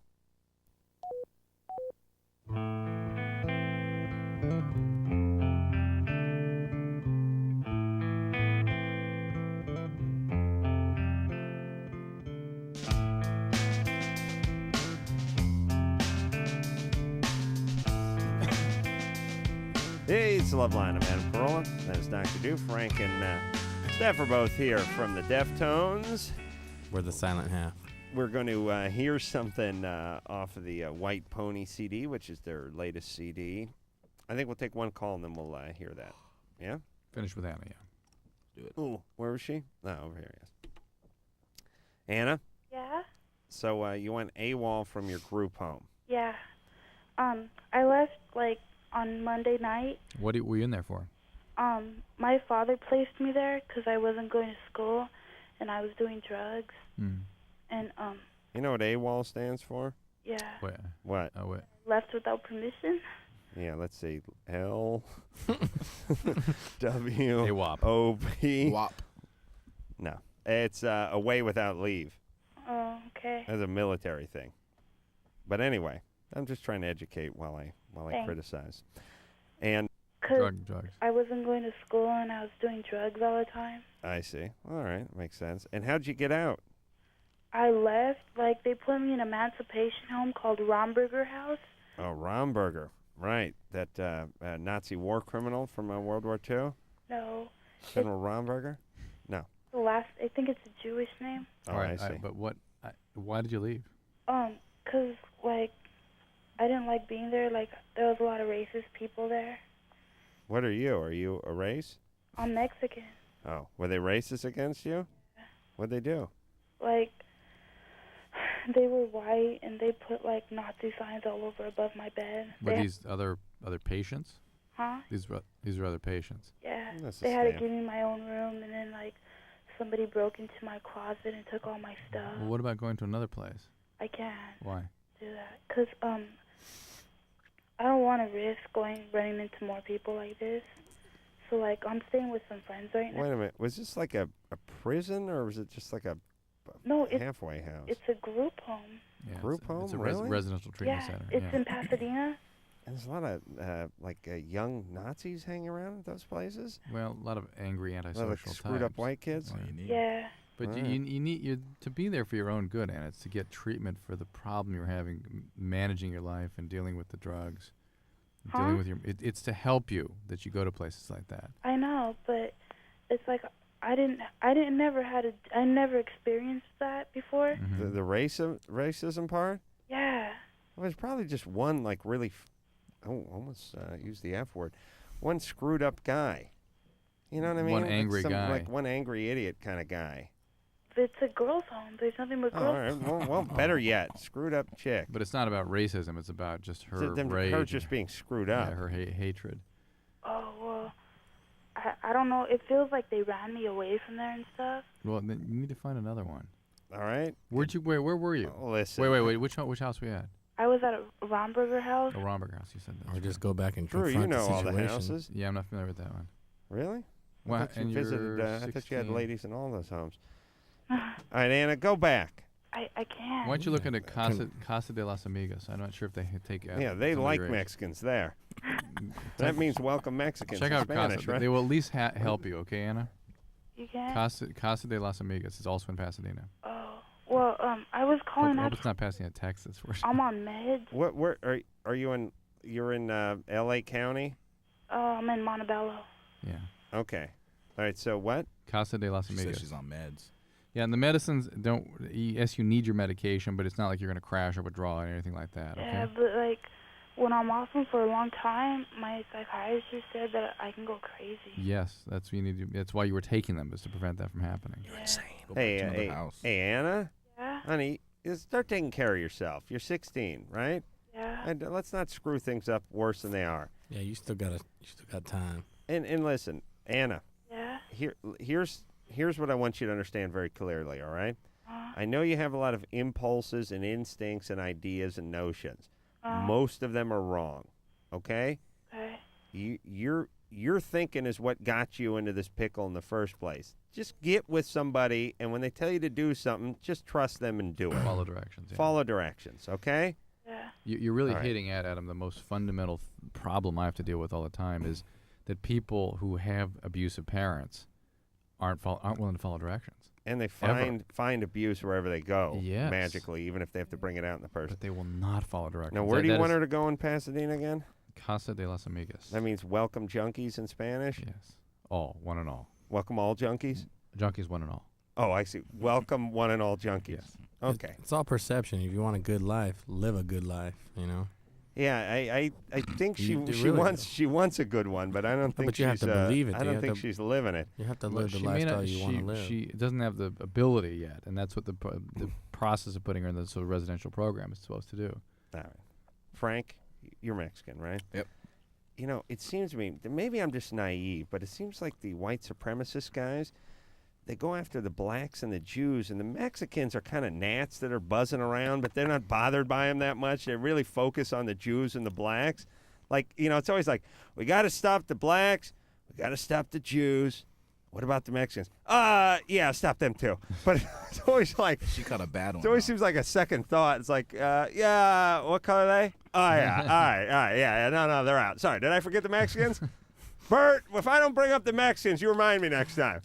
But they don't seem to, at least to the guys that are for the sort of Aryan Nation guys, they don't seem to like pose a threat to them. Do you know what I mean? They're always complaining about the Jews taking over the banking and running Hollywood and ruining the world, you know? And the Mexicans, they're just against because they're not white, but I think it's just a technicality. I think that's it. All right. Time to play the song. Let's hear the song. This is something from the Deftones. This is called RX Queen.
There we go. A little premature clappage there.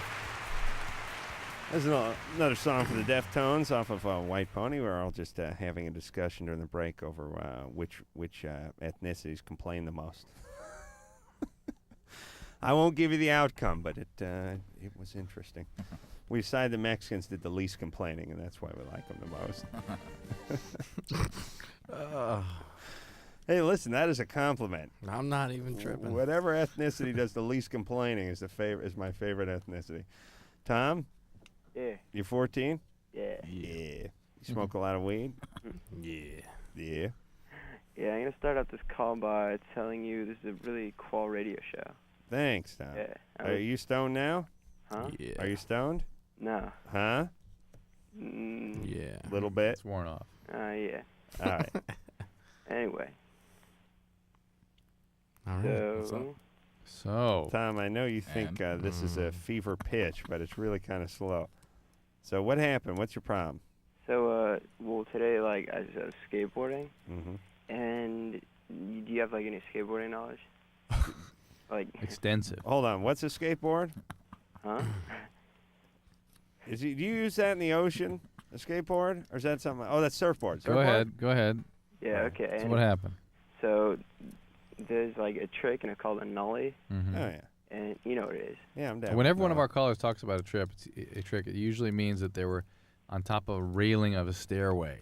No. This is just a regular old trick. Yeah, it's just like... Right. All right. So you did the trick, and it didn't work out, and what happened? Yeah, well, like, the board went straight up, you know, and it just kind of landed like that accidentally. And so, like, I landed right on top of it. Right. That happens. That's a frequent skateboarding injury right there. On the nuts? Yeah. Well, like, not exactly in that area, you know, but, like, right past them. Behind him, where? Yeah, like, back behind them. Right. And that And so what's happening now? Feel like you're gonna die. Just, like, bruising, you know. All right. You're all right. Yep. Smoke a little more weed. You can hurt the pudendal nerve back there, and sometimes it can be an issue. Yeah, you're 14, indestructible. Let me tell you something before we go to break. A lot of skateboarding tricks involve dangling the nuts over solid steel objects. And it's And almost then like jumping and falling. You'd be better off just taking your nuts off and like swinging it around on a rope over your head by a telephone pole or something. I mean, all those things involve straddling, high speed, slippery surfaces, a lot of concrete, and you're just begging. When those guys go down those railings with their right foot on the right side and the left foot on the left side and the nut right in the middle of the railing, on a thin you board. do the math, man. I mean, it is a matter of time before your nuts go right into that rail. And it just seems like the world's worst plan that almost every trick in skateboarding involves some peril to the nuts. Well, most skaters, if you watch them too, almost never pull off the trick to begin with. Right. So it's an attempt to get hurt almost every time, unless you're really good. Why don't you just stay home and hit yourself in the nuts with a hammer. rolling pin or a hammer? You wouldn't have to go out.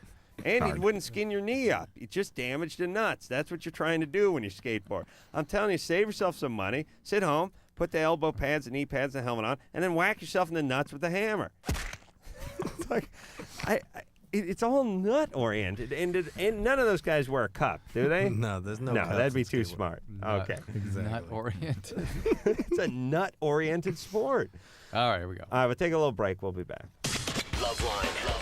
1-800-LOVE-191. Back in a minute.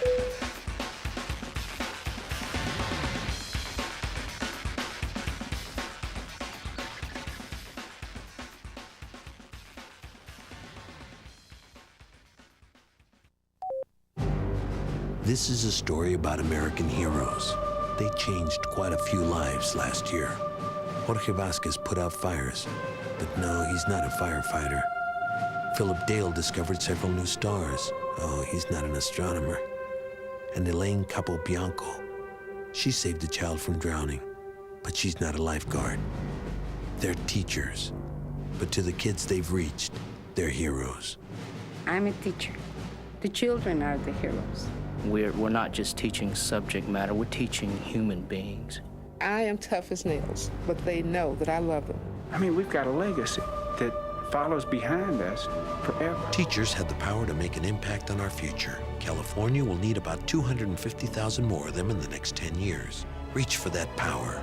Teach. Call 1-888-CAL-TEACH now. A public service message brought to you by CalTeach, the Ad Council, and this station. Okay, so I'm a teenager, right? And everyone's so quick to judge me. On the outside, I may look like... But on the inside, I'm all...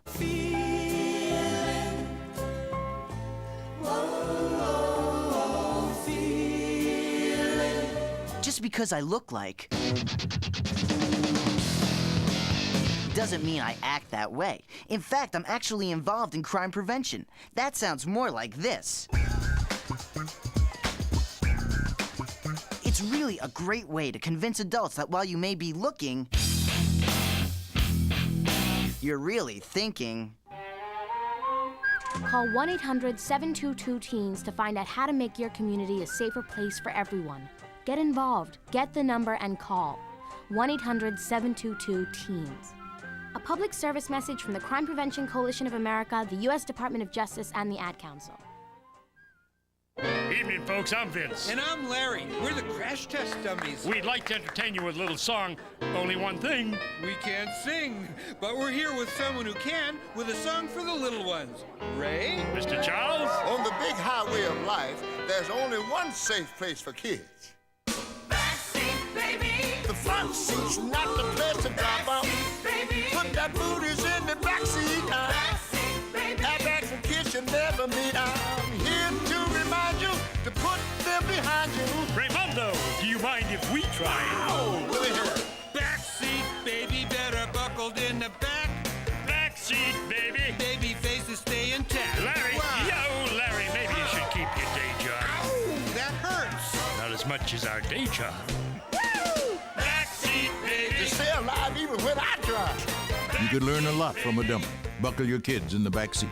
A message from the Department of Transportation and the Ad Council. Dear Jim, I just wanted to tell you the things I love so much about you. Like your pasty white belly and how it fits in those tight shirts that my friends think you shouldn't be wearing. I love how you do that thing where you mash 4 slices of bread into a massive ball of dough and stuff it in your mouth. That's so adorable. And what about when you tell those same jokes from reruns that you've seen over and over again? They make me laugh every single time. Other guys play sports or go running or do something outside, but not you. You're different. Guys, rest assured you will never in your life meet a girl like this. P.S. I can't wait until we cuddle in front of pro wrestling all day this Saturday. I hear it's a steel cage Texas death match. Get some exercise. Get up. Get out. A public service message brought to you by the Ad Council and the President's Council on Physical Fitness and Sports.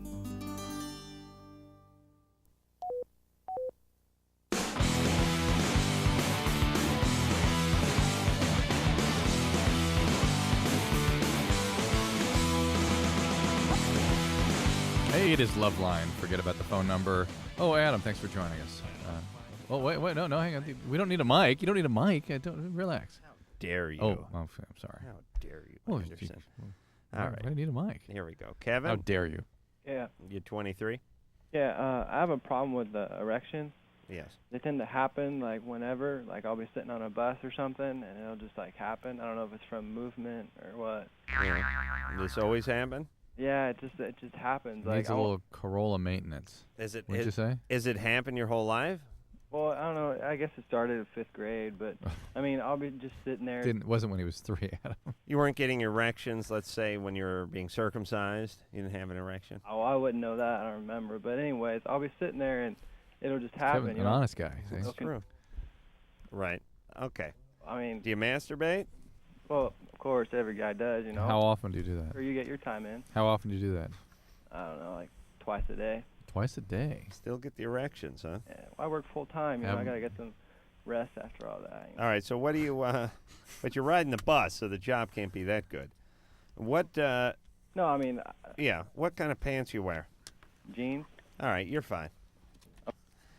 Listen, everybody, I'll tell you my technique for killing an erection. And I'll be honest here, and it's a pretty damn good one, personally. I get an erection. Now, here's the thing about the erection. Oh, you like the directionality thing. Change the direction of the erection, and the erection will leave. Now, here's what happens with the penis when you get the erection. Direction. What's your correction? Putting the penis against my belly and draining the blood out. That's my technique. So look, here's what happens. You're walking around, and your penis is dangling down, and you're wearing a pair of jeans, and you're standing around, and all of a sudden the penis gets a little blood into it, and it starts pushing up, and it starts heading up. Now what happens is eventually as it starts heading up, it hits the jeans. And then that creates a sort of pressure, and then it becomes a battle of wills between the jeans and the penis. And the penis starts pushing against, like, I'm gonna bust these jeans this time. And jeans like, no, you ain't busting me. And then they start pushing down, and the penis starts pushing up. Before you know it, you got the best boner you ever had in your life. Now, you want to kill that thing? When you feel it start to come up, slide the hand down, grab it, slide it up against your belly, let your jeans go. Now you've pinned it against your belly. You've tricked the penis. It wanted to come up. You want up? I'll give you up. Well, you've really disciplined yourself. That's right. You're now able the to grab penis is without- against the you- belly. You actually grab and let go. No, yeah, Never happened to you before. You're right, Drew. I rarely handle my I'm penis. impressed. I didn't know you could do that. Erection 101. Pull it against the belly. Now where's it going? It can't push up anymore. It's too far up already, and it sure as hell ain't pushing down. And you know what the penis does? Foiled, it says. Shrugs its shoulders. Blood starts draining out, and it goes, screw it. And it falls back down again. That's how you kill that erection. Evelyn? Yes. Or you do what the skateboarders do. You just hit it with your skateboard or some railing. Evelyn, what's up? Okay, my boyfriend and I have been together about 2 years, and we sleep next to each other a lot. And sometimes when we're sleeping next to each other, like, I'll be sound asleep, and I'll wake up because he's got his hand in my panties and he's, like, fondling me. Yeah. Yeah. So? The thing is, is this normal? I mean, Yeah. How old is he? Asleep or not? He's Sometimes not. I He's think he's awake, but he is awake. a lot of times he swears he's asleep, and No, Yeah, he can he's be awake. asleep. But he's awake. How old is he? 19. No man can fondle and be asleep. It's not possible. No, but when you go to bed and you're next to a woman and you're attracted to that woman, sometime in the course of the evening, your hand is going to stray over there. Oh, yeah. And you're not asleep when you're doing it. It's just there's a lot of stuff. Like, sometimes you get up in the middle of the night, you take a leak, you go back to sleep. You don't even remember doing it the next morning. Well, you weren't asleep while you were taking a leak, but I'll give you that. for all intents and purposes, Yeah. you were You're because that's out the of way it. your mind Yeah. remembers it. Or you get that phone call at 5:30 in the morning, you hang up, and then you don't remember that the person called it. Well, you weren't asleep when you picked up the phone, but you were asleep. Right, I get it. And that's what he's doing. Well, I mean, the first time he did it, we'd been together for maybe like 3 months, and I mean, right then and there, I told him how I felt about it. It really pisses me off, and it makes me feel really uncomfortable. Why? Why does it freak you out so much? It just does. You're not in the mood. Can't really explain it. Anyone ever diddle you without your consent? Yeah. You should just do it to him while he's Well, sleeping. Now we're getting somewhere. Just fondle him. What while happened he's to you? sleeping. He won't say no, though. Well, I'm not really sure what you're asking. Well, who did what to you when you didn't want them to do it? And how old were you? I was raped when I was 12. Did someone crawl into your bed? Yeah. Ooh, you see why I get the big bucks, boys? Well, I seen it coming. I It's all just clear now. Oh, yeah, sure. You sit there and second guess my brilliance. No. You're armchair quarterbacking, but I get to the truth. You are my teacher. Thank you. Who crawled in your bed when you were 12? I really don't know. You don't know? I was at a party, and I went in the other room because I'd had a little too much, and I just wanted to go to sleep. You were 12? Yeah. A little too much coke or booze or heroin or what'd you have? We were just drinking. It's beer.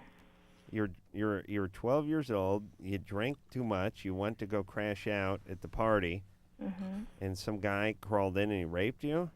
Yeah. Wow. All right. Have you ever had any treatment for that? No. Well, that would help you. I think that's where this is coming from. Yeah. Well, I mean, I don't see how that would cause my boyfriend now to. It doesn't cause him to do anything. It causes you to be freaked out by it. Right. He's doing something sort of normal. Okay. See what I'm saying? Yeah. Do you understand it, though? Yeah, I mean, I still don't like it, but. Right. Well, I know, but here's what I'm saying, Evelyn. You can talk to your boyfriend about this all you want, but you got an energy for it. And what he's doing is sort of within the spectrum of normal behavior for guys. He loves you. You're sleeping next to him. He's turned on by you. He's 19. He's in the middle of his sleep. He gets an erection. He reaches over. He cops a feel. The fact that you're freaking out about it is the thing that you got to work on. Sounds like the sort of libretto for a ballet. Thank you. Cop a feel. All right, Evelyn. Yeah. Yeah, you got to tell him not to do it, and that's fine. And then you work on the rape thing, okay? All right. All right. Thank you. She's never going to do that. We'll be back. Hello, this is your radio. LoveLine will be right back.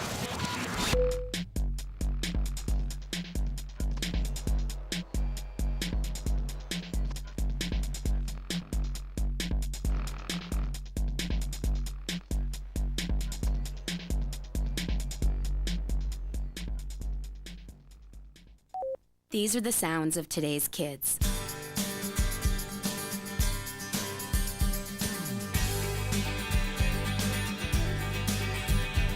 And these are the voices of today's kids. Don't underestimate me. I can work harder in school. Give me a problem that's hard to solve. Give me tougher work. Give me tougher books. When I solve a tough problem, I'm on top of the world. Surprised? Don't be. 74% of kids say school should only pass them to the next grade when they've learned what's expected of them. I'm not afraid to fail. If I make a mistake, I'll do better next time. 75% of kids say they'd study harder if their schools gave them tougher tests. The fact is, almost all kids want to be challenged in school. So listen to the voices of kids today. Challenge me. Challenge me. Challenge me. Do your part. Support higher academic achievement in your state and challenge our schools to challenge our kids. For a free booklet, call 1-800-38-BE-SMART. A message from the Ad Council and the Education Excellence Partnership. Taking all that work home? No, this is my own stuff. I've got a date with a financial planner. You're only 25. Why are you planning for retirement already? Hey, I want to be able to choose when I retire and know that I'll be financially secure when I do. I've heard lots of people call themselves financial planners, but aren't they really trying to get you to invest in their favorite fund? Like they're selling size 20 shoes so everyone gets a hello Bigfoot. Half this stuff is my bank statements, company insurance policies, tax returns. The planner's going to know a lot about me before recommending anything.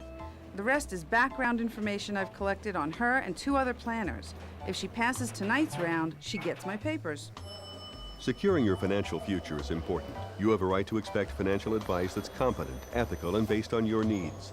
To verify that a planner is certified, call toll-free 888-CFP-MARK. A public service of the Certified Financial Planner Board of Standards.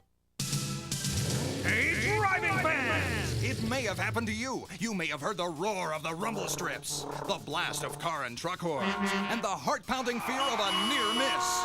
Avoid all the dangerous crash action that comes with falling asleep at the wheel. Experience the amazing power nap. You've never seen power like this before. The Power Nap. Find out what the professional drivers have been doing for years. The Power Nap gives you the energy you need for the road ahead, and it's free. Whether you're driving to the shore with your family, to another city to meet a client, to school across the state, or anywhere there's action.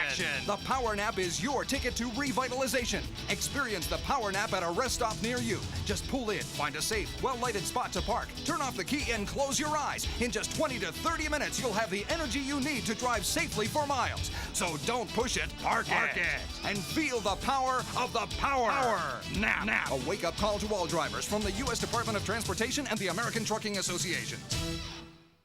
It's nearly 6 a.m. and we're at a rest stop talking to travelers. Excuse me? Yes. Have you ever heard of circadian rhythms? It's like a Latin band, right? Not quite. Do you know what circadian rhythms are? It's when the stars all align and their energy creates... No. How about you, sir? Circadian rhythms. Exactly. Circadian rhythms tell your body when it should be sleeping as well as when it should be awake. Circadian rhythms are part of our body's internal controls, a kind of built-in clock that tells us when to wake up and when to go to sleep each day. Imagine the danger that comes when we try to drive when our body thinks we should be sleeping, especially at night, early morning, and for many people, mid-afternoon. You really should try to avoid driving during your body's downtimes. If you have to drive when you'd normally be sleeping and you find yourself getting drowsy, stop for a refreshing 20 to 30-minute nap. Now what would you say when I say circadian rhythms? I'd say, don't push it, park it. Right. A wake-up call from the U.S. Department of Transportation and the American Trucking Associations. Oh, come on, have a drink. No thanks. Just one little drink. I don't want to. Chicken, everyone else is. I said no. What a nerd. One little drink won't kill you. You've heard it all before. Be cool. Join the crowd. Have a drink, even though you're not 21. Let's go. She's no fun. Make the right choice. Don't give in. Underage drinking is dumb and dangerous. Look out! A public service message from the National Association of Broadcasters and this station. Coming to Showtime, Evander Holyfield, always a warrior. Tough, strong, fearless. But he's got to give it his all if he wants to get it all back. Starting with John Ruiz. He's won his last 11 fights, 9 of them by knockout. And he won't be satisfied until he becomes the first Latino to claim the title of heavyweight champ. Holyfield versus Ruiz for the WBA Heavyweight Championship. Saturday at 10 p.m. Eastern and Pacific. Only on Showtime. No limits.